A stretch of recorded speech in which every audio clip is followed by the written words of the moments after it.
Good afternoon, everybody, and a warm welcome to the March 2024 edition of Sugar Rush with Science. Most of you are already aware of this event, but for freshers and newcomers, just a quick 2 lines on what is Sugar Rush with Science. So, Sugar Rush with Science is a campus platform that we have created in order to allow our campus researchers to come together informally and share their recent research pursuits.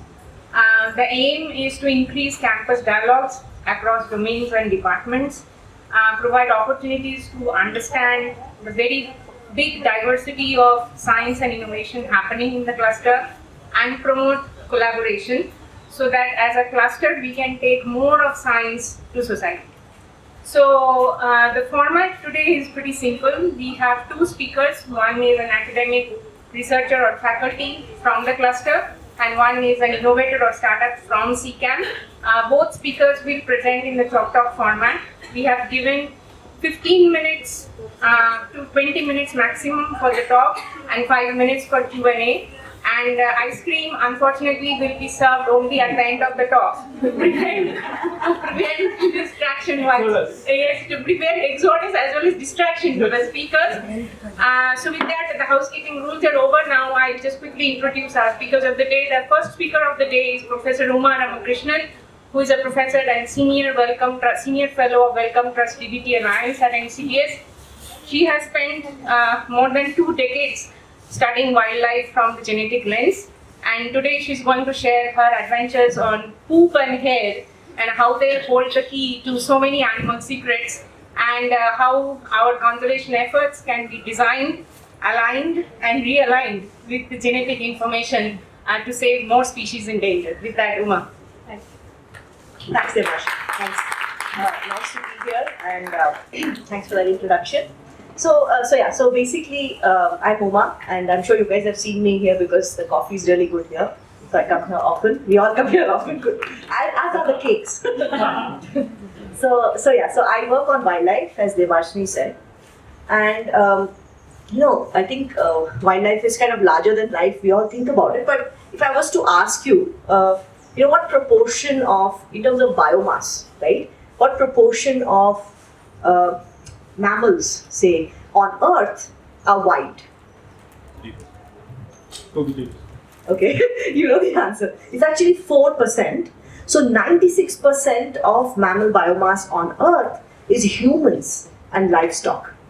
Okay, so that's kind of crazy to think about, right? There are so many species of wildlife, there are so many species of mammals, thousands, right?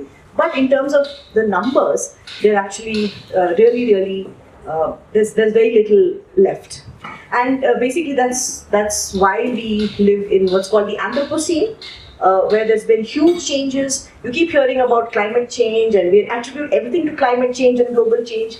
It's so hot today. 2023 was the hottest year on record. And all these things sound really depressing, right? Like, I don't know, it just seems like very gloomy. But I guess you might so then think that when you work on wildlife, we are coming at it from a perspective of kind of gloom and doom. But I don't think that's the case. I think we are just interested, at least I and everyone whom I work with, are just interested in understanding a little bit about the secret life of animals. And all of you, I'm sure, I hope, love animals. Do you? Maybe you have pets, or you've watched, National Geographic TV or something like that, Discover Channel, and it's really fun to watch animals, and it's even more fun to watch them in the wild. I hope you get an opportunity to actually see animals in the wild. But imagine trying to study these animals in the wild. So, like we said, there's very few of them left, and they tend to be very elusive. So, for example, bats, they're nocturnal. So imagine trying to study bats, and they're just flying around. You see them at dusk flying around. So how would you actually study something like that? It seems like, this is in contradiction to, in school, what you're taught about being a good scientist. You should be able to do experiments. You should be able to manipulate things, right? Change this and see what happens to that, and so on. So it's not possible to sometimes do experiments with wildlife. So you have to find some way to understand them, to study them. And one way which we use is basically using non-invasive materials. For example, poop. right? So everybody poops, obviously. And so the nice thing, for example, with tigers is they probably eat once in 4 or 5 days, and as soon as they eat, they poop. That's kind of a watery poop, so we know all the details of poop. And then over time, they keep pooping every day, right? And they also use poop and urine to kind of mark their territories. That's how they kind of, there are supposedly, we don't know this very well, but there are supposedly a lot of chemical cues in this urine and poop, and that is, I mean, we know there are some cues because animals smell it, so they're getting some information out of it. And so basically, there's a lot of poop around. And I don't know how many of you have seen elephants. Have you seen elephants? Yes. What is they're doing most of the time? They're pooping and they're eating. Can you imagine being an elephant, such a huge animal, and just eating grass? So they're pretty much eating all the time. And so there's a lot of poop in general, much more than you would see elephants. You actually are able to detect these non-invasive samples. So that's fine. I mean, what I said, we're interested in understanding more about the lives of animals. That's very vague, right? So what kinds of questions can we actually address, or are we interested in? So basically, a lot of our questions stem from the fact that we are in the Anthropocene, and humans have modified the Earth. So almost 80% or more of the Earth has been kind of modified by humans. So for example, in India we have very, very fragmented habitats, 1.4 billion people coexisting with whatever wildlife is there. But still, only about 4 to 5% of India is protected, land area wise, right? So it's crazy to think that there are so many species still kind of surviving. And so you can imagine if these animals were only living in these protected areas, imagine, then what would it look like to them? Like their landscape. It's kind of like being on an island, right? Amongst a sea of people, and a lot of things which are potentially not easy for them to navigate. For example, high traffic roads. I'm sure you keep seeing in the newspaper about roadkill or animals dying because of collisions with cars. High density human settlements, cities, you keep reading about a leopard which came into a school, or things like that. And I don't know if you've ever seen those videos. Those animals look extremely terrified, with so many people there was a recent video from UP, I don't know whether you saw that, of a tiger sitting on a parapet, and lots of people taking pictures. And these animals are outside, and they come into these habitats, these human habitats, which are sometimes inhospitable. So the question is now, you have animals in very fragmented habitats. It's like trying to get from one place to the other may not be easy. So basically, this is a situation which could eventually lead to extinction, right?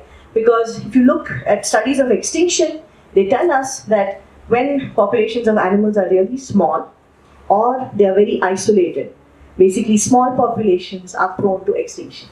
And the more and more fragmentation we have, the more and more, say, human modification of habitat, the more and more development, the more and more packing of people. For example, the statistic is that by 2050, 80% of India will be living in urban centers. Can you imagine that? So how much of a concentration of human density you're going to have? Now, this doesn't mean that the non-urban areas are going to then become rewilded and grasslands and forests. There's a lot of other studies which show that as you have urbanization, the development footprint is actually very, very wide. The water the city sucks. We're all talking about water these days in the context of Bangalore, right? The water the city sucks from like the neighboring landscape is really high. So it's not like urbanization is a solution to, okay, we'll have more land than for wildlife. Okay, I'm going all over the place, so I'll come back. But what I was trying to say is, today, basically there's a lot of people, and people have huge signatures on land, on the land around us, and this pushes wild animals into relatively small and sometimes isolated, difficult for them to move through these landscapes. So what do we do? This is of course a big problem, but what we can do is we can use genetic information to try and understand, are animals moving or not?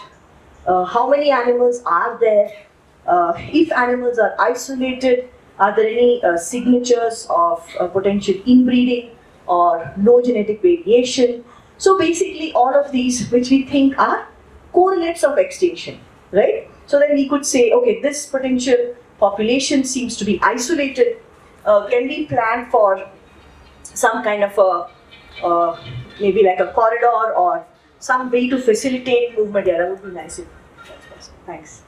So that, you know, this population can be connected, and in the worst case, we could probably even like move animals from one place to the other, you know, to induce connectivity. So basically, for example, we did some work in central India. I'll just give you a few examples. I was all very abstract. I probably finished 10 minutes. But we did some work in central India. So, you know, there's a lot of tigers in Madhya Pradesh and Maharashtra.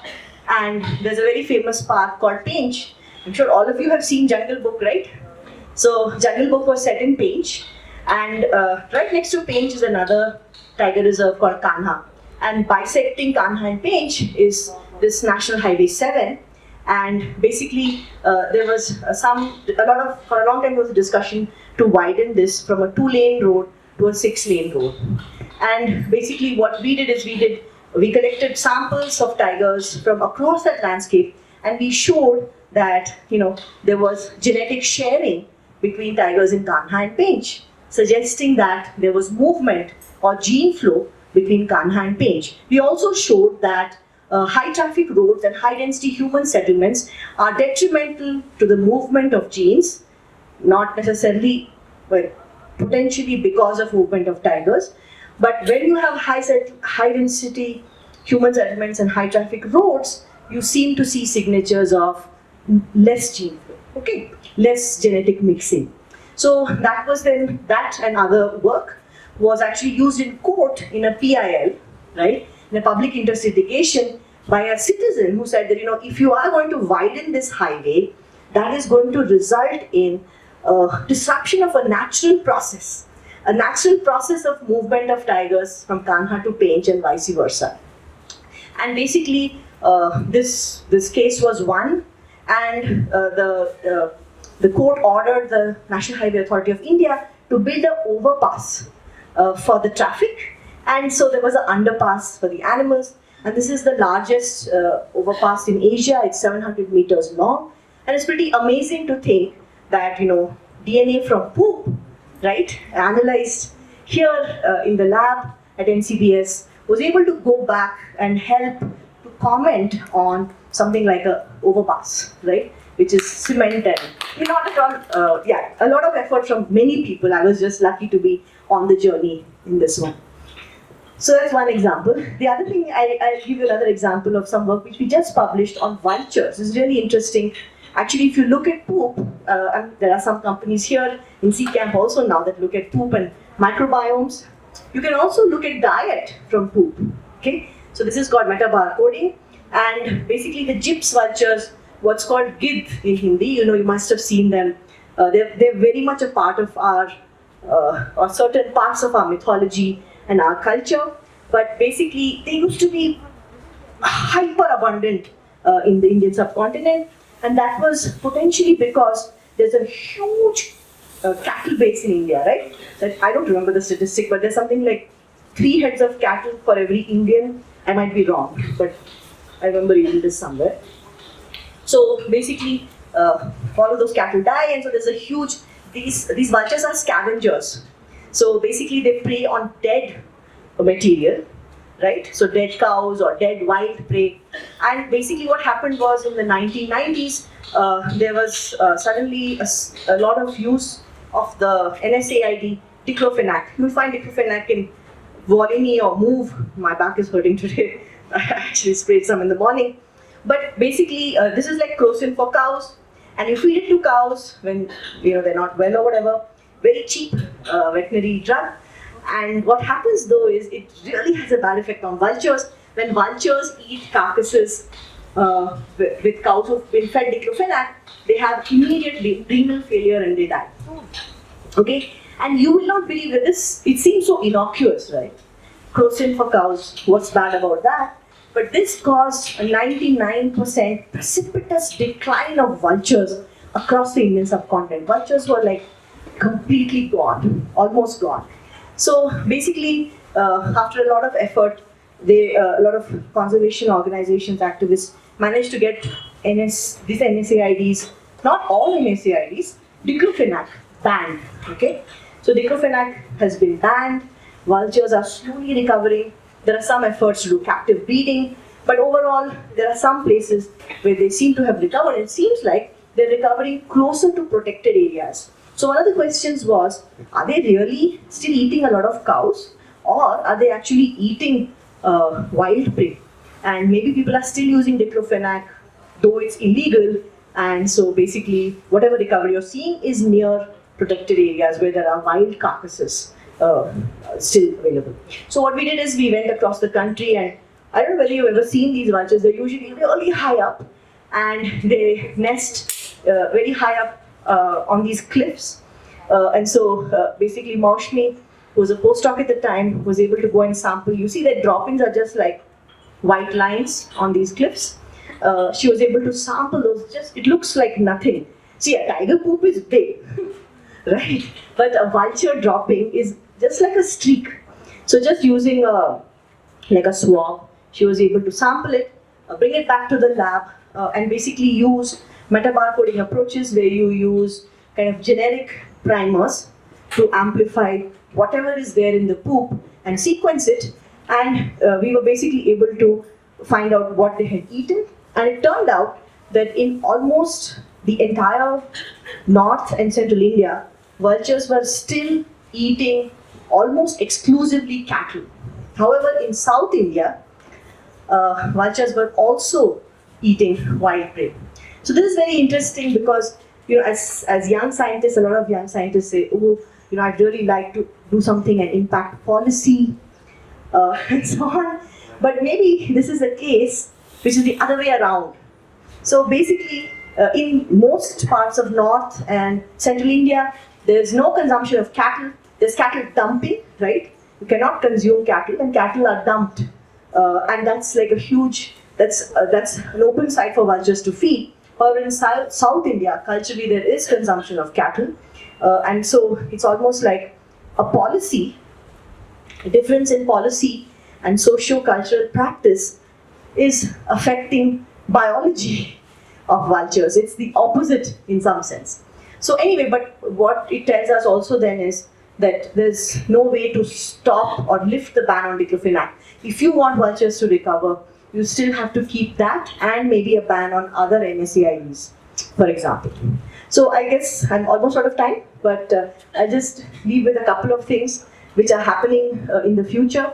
We're very excited about some work we're starting on using historical materials. So I all wanted to do time travel. I don't know whether you guys would like to do time travel, but I'm fascinated by the concept of time travel.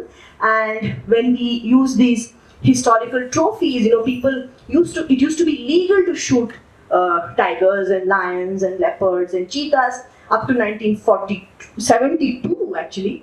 And so basically there's a lot of people who have shot a lot of tigers, and in some sense those tigers represent their past. They represent the genetic variation of that time. So if we can extract DNA from those historical materials, we can actually go back in time and look at the tigers of Afghanistan who are now extinct, or the tigers of Pakistan who are now extinct. So that's something which we're really looking forward to. We're also trying to understand more about inbreeding and which genetic variants are particularly bad or not so bad. And we want to test some of these in stem cells with CRISPR. So we're trying to, in collaboration with InStem, develop iPSCs for tigers. Maybe not such a, I don't know whether you guys read the news on Colossal recently. They've made iPSCs for mammoths. So not to regenerate tigers, but as a tool to study the potential effects of specific mutations, which could be red flags then in the future for us to know when should we actually bring in individuals from elsewhere. So I'll stop there. Thanks. So much, Uma. Floor is open for questions. Anybody Anybody has a question for Uma? So do you have a bank of tissues for future?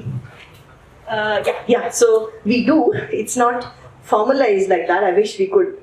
Because I've been working for 18 years. I have lots and lots of samples, and we keep running out of freezer space. But we do have a database of sorts, and we have a lot of samples. It would be wonderful to make that available for others to use as well. But the thing is then that requires some sharing agreements and so on. I have it, yeah. So I have all the samples that our projects have worked on. So whatever we have collected, right? So every time we collect samples, we have to get permits from the Forest Department, sometimes the Government of India if it's a blood or tissue sample, Forest Department of a specific state. And then we go, we do the field work, we bring the samples back to the lab. So yeah, they are in the lab. I was asking, considering that as per your own this thing, that it's almost a given that you're going to be extincting many species, are we considering creating a sample bank? I see. So I hope that it's not so bad. I hope that, yeah, maybe things will go extinct. I think that the solution for that is not de-extinction, which is kind of, it's something which has become a big term today, very popular term, which is what they're doing with the mammoths, reversing the process of extinction through molecular biology and cloning and stem cells and so on. But I think that maybe that's a very, very long-term goal. But in the present, I think rewilding is something which we can really focus on, because that would also encourage restoration, which would allow for ecosystem services to people. Many people in India depend on biodiversity. Sorry, does that sound like a record?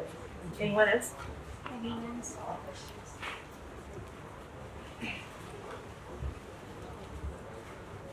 So you mentioned there are like smaller populations, especially isolated populations, are more vulnerable to extinction. We've also heard a lot about smaller populations having something called as genetic depression, especially in case of Asiatic lions. So, yeah. So could you tell what are the symptoms of genetic depression, like how it is identified? Because you also mentioned the genetic flow between a population of tigers from Kanha to Tench, so there has to be some marker. So basically small populations, from a genetic perspective, face two kinds of threats. One is the accumulation of harmful mutations through inbreeding, which is mating between relatives, and relatives tend to have similar mutation load or genetic load, where they have similar bad mutations. So these bad mutations come together in their offspring and cause inbreeding depression or lower fitness, reproduction, survival because of this load of bad mutations. On the other hand, having low variation could be bad because you're unable to adapt to a novel circumstance. You simply don't have the genetic variation, the variant which could have saved you in that situation. So there's multiple reasons why small populations are genetically impoverished and also have a surfeit of potentially bad mutations. So the Asian lions have not been studied extensively. We've just started some work on them. Something I've been wanting to do for a very long time. So hopefully that story will come soon. But maybe in any other population, are there any morphological or physiological markers of genetic? No. So I think it depends on what the individuals who found it, who were left, right? What were the bad or the mutations they had? But we do tend to see specific phenotypes show up with inbreeding, like flat face, for cats, I know for cats, flat face, crossed eyes, hip dysplasia, and so on. So if we understand that better, and we can link the genotype to the phenotype, we can have ways to rapidly survey or give us some risk, like okay, this population is in under risk of genetic impoverishment, something like that. But we're not yet there. Okay, Bhavya. Quickly, last question. So, my question is, can you sense stress from poop? Yeah. Why I'm asking this is, sometimes you move a cat, like a tiger or a leopard to a new habitat. You can sense it. Sure, you saw those cheetah videos? You saw the videos of the cheetah? cheetahs, when they brought them on the plane, they were meowing like cats. But anyway, yeah. So you can monitor stress from poop. The problem is sometimes the signals with a lot of these compounds are very they change very quickly. So you have to somehow standardize. So, for example, something people have done is kind of like feeding trials to see known levels of stress from blood. How do they correlate with levels you find in feces? So, when you're working with non-invasive, non-standard samples, you have to do a lot of standardization to understand, what does this level correspond to? Especially when looking at levels. So, in that case, you're looking at levels, not just is it there or not. That's yeah. Thank you. Thanks, Uma, for that lovely talk. I think we will now move on to our next speaker of the day, Lalit Pai, CEO and Director of NKure Therapeutics. So, Lalit will talk about allogeneic off-the-shelf NK cell therapeutics for immunotherapeutics for cancer. Lalit. Thank you very much. I must start with a disclosure. This is extremely unfair, right? After such a wonderful presentation on time travel and poop, you want me to talk about immunotherapy and you're waiting for me to finish because of the ice cream. Completely unfair, but I'll try my best. I want to frame this in two parts. One is that we are an immunotherapy company. The second is that we are a R&D company very focused on getting affordable therapy to market. I think it's important to recognize that we are basically looking to get to market very quickly, given the circumstances, given the development pipeline. So our focus is not just the research, but also the development side of pharma. But first, let's start with the science. What is immunotherapy? And many of you would know this. I'm going to try 30,000 feet level sort of answer, and if there are questions, we can get deeper. Immunotherapy is perhaps, so we start in pharmaceuticals with, say, chemicals, basically chemicals, then you move to biologicals, and immunotherapy is now considered the third sort of generation, where we are trying to supplement and complement the body's immune system to make it more targeted, to make it more focused, but also to make it more robust. And what do I mean by that? I mean that people who are already afflicted will have lower levels of immunity, would have lower levels of cells, etc.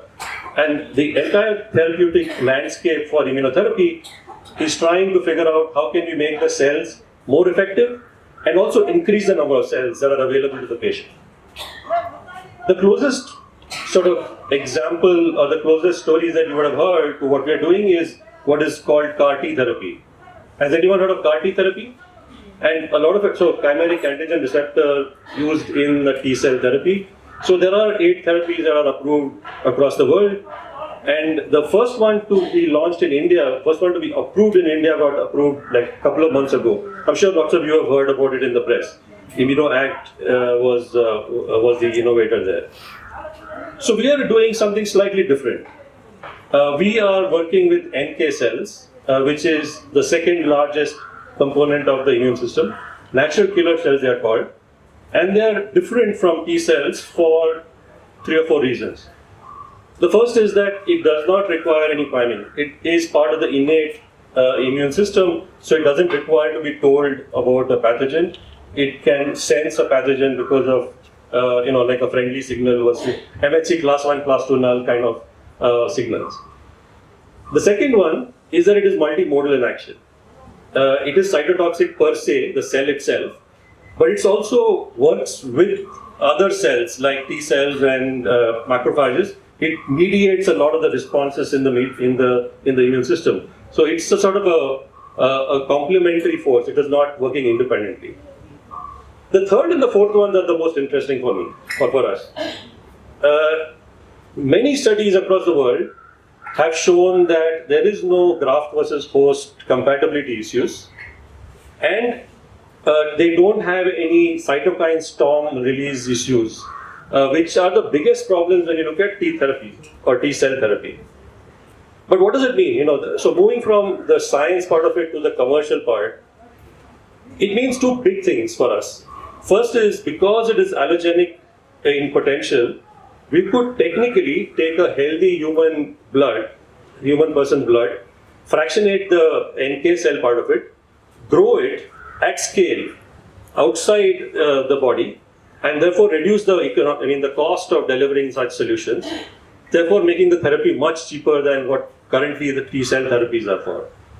Second, also very important, is that because of the better safety signal, you could theoretically give multiple doses of NK cells without any real big therapeutic signal or a safety signal. So both of those are very helpful in creating a much better safety and potentially a therapeutic effective profile for NK cells versus a T cell. But here's the catch. Why do I say potential? Why do I say it is possible, etc.? Because there is no approved therapy for NK cell anywhere in the world at this point. There are a lot of companies across the world looking at this. We are one of them. But there are a lot of people looking at it in a multiple ways. So they're looking at different ways of sourcing NK cell. They're looking at different ways of using the NK cell. And they're looking at different ways of using the targeting mechanism of NK cell. I'll give you 3 examples. So the pioneer in this has been MD Anderson, and they're partnered for some of their molecules with Takeda, the Japanese company. They use cord blood derived NK cell. They use it allogenically, which means that you can use across patients. And they're genetically modifying this with a CD19 CAR for a specific disease. So that's one class of therapeutics. There is another company called FriYay Therapeutics, which is using iPSC-derived NK cell. Completely different. They are also creating it with a CAR targeting, and they're using it for leukemia. Actually, they're using a different CAR, and they're using it for lupus nephritis. There's a phase 1 that has been approved in the US for lupus nephritis. The third company is using autologous NK cells from adult peripheral blood tissue, blood cells, and they're using it, at least the phase 1 study is for Alzheimer's. So as you can see, the sources are multiple. The way that you use it, allogenically, you can use it with CAR, without CAR, and the usage of it is all, across a big canvas. So we believe that, there's lots of potential. We believe that it's very early days, and we are working on this now for a little more than a year. So the question is, what are we doing here in CCAM? We've got 2 sort of big programs that we are looking to kick off very, very soon. The first is an autologous NK cell therapy, which we believe will help with a solid tumor. This is a therapy that is already in phase 1 in another part of the world. That has shown some signal in terms of, so no safety signals, has shown some signals in efficacy, but since it is a phase 1, they were not really looking for a efficacy signal. So we want to start, or we hope to start a phase 2 in India for this by the end of the year. Hopefully, if all goes well, in a couple of years from now, we should be getting some good data, and if it works, then we could have a marketable product on our hands. The second is a allogeneic CD19 or CAR NK product, which is something that we'll be using for leukemias, for a CD19 expressing leukemia. That is still in the lab. That is something that we're working on, and we expect to come out of the lab by the end of this year, and hopefully will be in development for the next 2 years after that. So as you can see, we've got multiple kinds of therapies that we're looking at. Allogenic, autologous, both of them. We are looking at how do we get CD19, a CAR, as well as a unmodified, and we're looking at solid and leukemia. So we're looking at 2 different kind of profiles.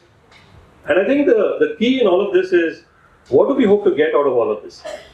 As a team, we believe that we are developing our competencies around 5 axes. And this is what we believe will be helpful over the long run. 5 axes being, one is cell culture. It's not easy to grow these NK cells. They've been very, very finicky, they've been very fragile. So the entire process of growing this required us not just to get the cell culture right, but also to get feeders, to get a lot of the materials that we are using, etc., get it right. And it's been also validated with some of the works that we've been seeing from our peer group across the world. So first is cell culture, is an expertise that we have developed and which we'll continue developing. The second is cell engineering. Our team works with CRISPR, MAT7, different techniques. We're looking at different kinds of solutions both on the feeder side as well as on the NK side, but looking at cell engineering as a core competency. The third, and this is very interesting actually from an economics point of view, is the entire process of logistics of cells. So freeze-thaw cycle, which sounds very trivial, but if we get it right, it has a big bearing on manufacturing. And can we do central manufacturing, or do we have to do distributed manufacturing? So the entire process of logistics and how does cells transport, how do cells really work across distances is something that we've been spending a lot more time on. So those are the three from a research point of view. From a development point of view, we've invested and we will hope to have our own facility at some point. But manufacturing is a core competence that we believe we will have to develop. So both from a GLP as well as from a GMP point of view. And fifth is project management, which is, we require to get projects on time, out of the door, etc. So these are the 5 big areas that we are focused on. We've got some competence and we're building more and more competence on. But I'll end with 3 or 4 reasons why we feel we are very optimistic. We feel very, very charged, very emotionally energized by the whole experience. So 3 or 4 reasons for that. One is we believe we have a great team. Okay, and we've got the team members here. There's Ranjita sitting here. There's Ankita, I can see. There's Preeti. Where's the rest? Rohini somewhere here. Yeah, Asha is here. Lima is somewhere in the crowd as well. So there are 7 of us, and I think we've got a good team. And it's not that we feel this because we are obviously biased, but we've now got collaborations with a lot of companies across the world. Some in Canada, some in the eastern part of the world, and the work that we see coming out of that, I think, is on par with the work that we've been able to deliver. So I'm really proud of the work that the team has put in, and I think this is going to be a good thing for the future. So the team is great. The second is that I think the environment that we work in is fantastic. The whole C-Camp experience, the collaborations that happen across the tables here, the academia collaborations with not just NCBS in STEM TIGS, but also across India. We work with IGIB, we work with others across the spectrum.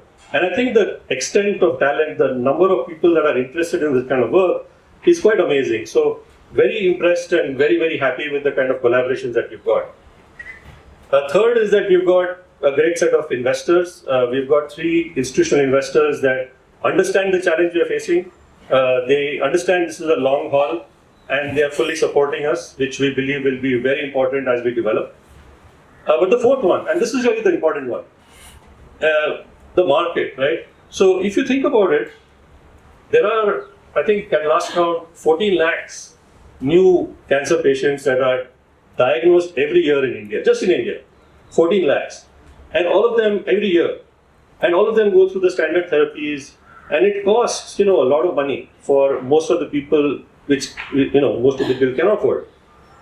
We believe, and I think the community believes, that immunotherapy, and especially work on the NK side, can potentially provide a solution. Maybe it's not a silver bullet, but a solution at a very reasonable price point, which we believe will create a maximum impact for this kind of community.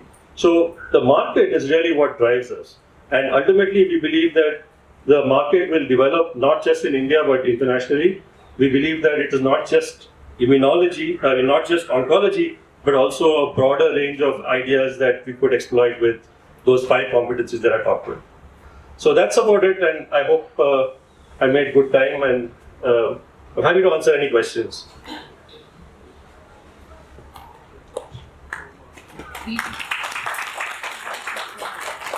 So my question is that for NK cell therapy, to be specific. Thank you. So my question is that NK cell therapy, to be specific, or cell therapies, if I speak at large, how much successful they are in treating the solid tumors. Yeah. And second thing is, a second question, can I go it? Sure. So when you think about the scaling up, I think when you think about scaling up, suppose instead of treating 1 or 2 patients, which you would be doing initially, to going to treating hundreds of patients. Yeah.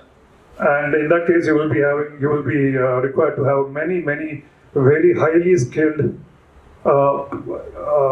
people who can work on the bench for scaling up this the expansion of the cells. How do you think, how difficult is it to get such skilled people? And I want to particularly highlight here that doing cell culture is one thing, but doing cell culture excellently, given the fact that it is having a clinical implication here, is altogether a different thing. It's a good point. Thank you. So both good questions. I think let me answer the second one first. I think the answer depends on whether it is allogenic or whether it's autologous.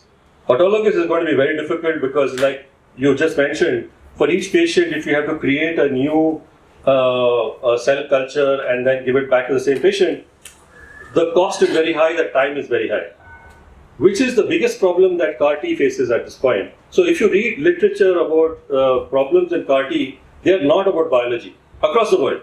They are about manufacturing, they are about time to market, or time to therapy. So that is the single biggest problem.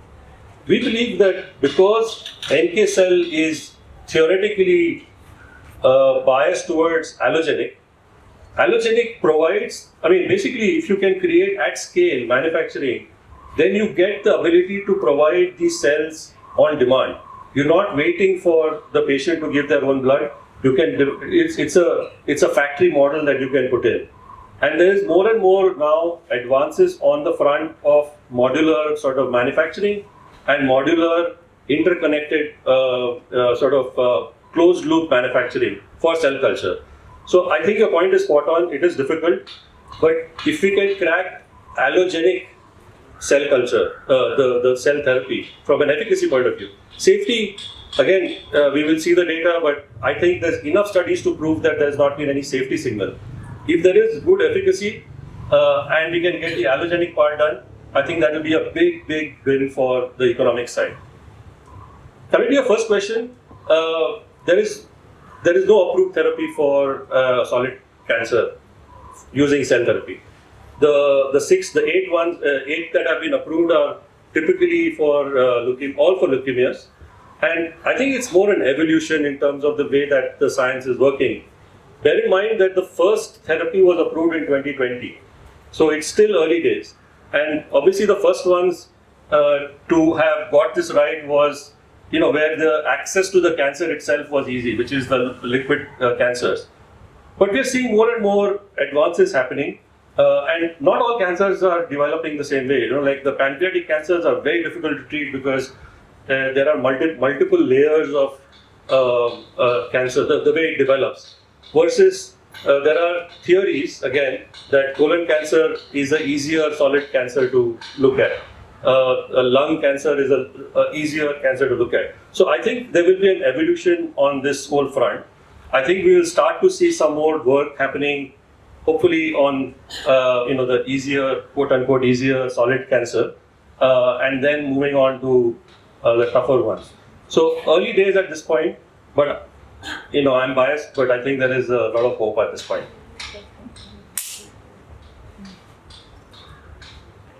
Anyone else? Oh, it's just the ice cream. Oh, sorry. Very naive question. What about macrophage CAR? So Yeah. you don't weigh that as compared to. Yeah, so there's work happening on all fronts. So there's actually, I must say this, and I forget, I should have said this earlier. Our company is founded by Dr. Mahendra Rao, who is an expert in the area, who's been, I'm sure a lot of you know him or know of him, and he's been working in immunology for the last 20 years.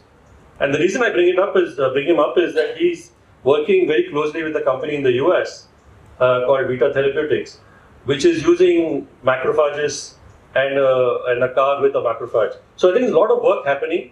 No endpoints at this stage, but there is work happening, and I'm sure there's something there. So in terms of the NK cells, is because of the solid tumor part, the tumor microenvironment and other things can affect cells. That is where the immunotherapies are mostly not that useful. So would the NK cells also face something like this? Is there understanding there in the field, right? Yeah, so, and this is the big issue, right? The tumor microenvironment and the dynamics that happens there. We don't understand the mechanics as much, but the fact that unlike the T cell, which is purely cytotoxic as a cell, the fact that there is this mediation that is happening, this multimodality of an NK cell, is what apparently is working on the solid tumor side, which is that once you get to signaling a tumor, a lot of the tumors are generated or are developed because of the escape that happens, right? Now, once you can target a mechanism, target a tumor, the theory, and again, I'm not like a scientist at this point, but the theory is that the mechanism of action from an NK cell is not just the cytotoxic nature of the cell, but the fact that it is now signaling to the entire immune system about the presence of cells which are not human kind of thing. So that's apparently the mechanism of action for the solid tumor side. But yeah, early at this point. Thanks so much, Lalit, for that great talk. And I think if we could, the two talks were very diverse topics, but I think what I sensed is that there is a huge sense of hope and optimism in both the speakers about whatever impact they're creating with their work in future. And with that, I think we close the Sugar Rush for Science March 2024. Please help yourselves to ice cream. I don't want to keep you longer.